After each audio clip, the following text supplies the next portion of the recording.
Kyagulanyi n'aleeta Ssenyonyi to be leader of opposition, yandibadde amumye chance y'okubaako amukwatako ayavulireko. But by okumuleka emyaka 2 n'ekitundu nga Mpuuga afuga, kiwadde Ssenyonyi omukisa to observe, to draw lessons, n'abanga gwagenda akwatako mpola n'ata ekibatu n'akwata obugalo n'amuta yeetengere, bw'abanga agwa n'abanga amukwata paka lwamuteera ddala. Abantu bangi baali bateebera bw'anajjawo Mpuuga n'aba akoze ensobi. There were such statements. Naye bwe yaleeta omuntu gwe baali tebasuubira, kubanga erinnya lya Ssenyonyi teryayogerwamu mu bantu be baali batubalira nti be bajja.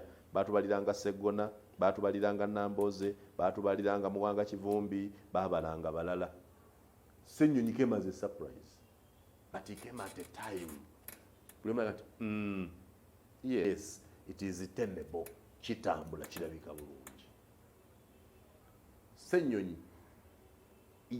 ye mwana azaaliddwa opposition y'empya etaliimu bano babeesigye abaalwana okuva edda ng'ebyobufuzi bya Besigye birimu ne Museveni, biviira ddala eri yaliko ne mu gavumenti z'Obote n'Amini, ebyakakyo kano.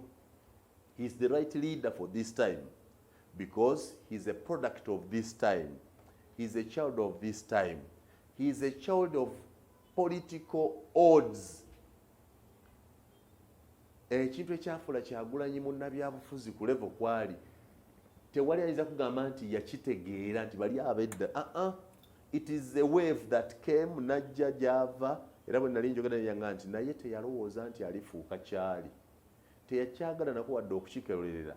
Yalaba bulabi nga Katonda amutisse eggugu n'obuvunaanyizibwa bimwambadde, takyasobola kukifuluma, n'afuuka that leader. So is Joel Ssenyonyi.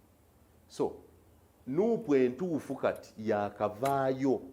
Nuupu yenoga nti akati naffe abaana baffe bakuze, kitwale ng'omuzadde yafa n'alekera munywanyi we oba muliraanwa we obusika nti munnange ogira onkuumira ebintu byange, abaana bange bwe balikula oli bibakwasa. Ssenyonyi kati ye mwana w'omufu omutuufu asaanira obusika bwa kitaawe, si bano abaaliwo, kubanga mwami Mpuuga mulimu politics owaaba Ssemwogerere, mulimu politics owaaba Besigye, kuba yali mukwano gwa Besigye nnyo, mulimu oyo, bano nga bali ku birala. Therefore,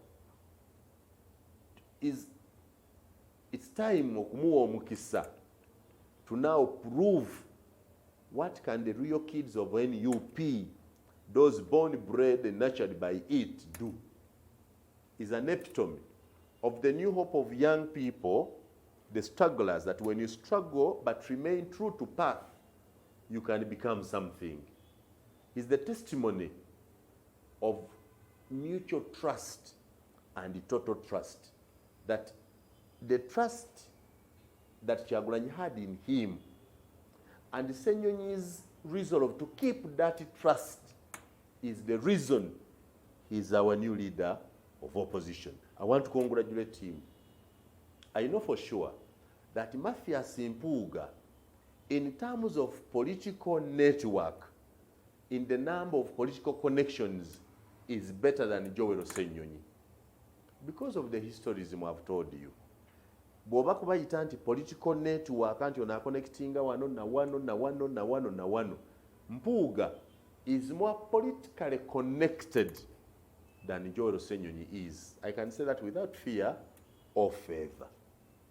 But Ssenyonyi is more acceptable, is more representative, is a more acceptable face of the struggle than Mpuuga. Nyinza okuba nga sitegeerekese, abantegedde mutegedde, abatategedde bajja kuvuma, because that's the response they give. But I want you to understand it in that way, that Joel Ssenyonyi kyasinga ku Mpuuga is the acceptability. He has a high degree of acceptability among the youth, a high degree of acceptability among the middle-aged, a high degree of believability and acceptability among the new forces of the new advocates of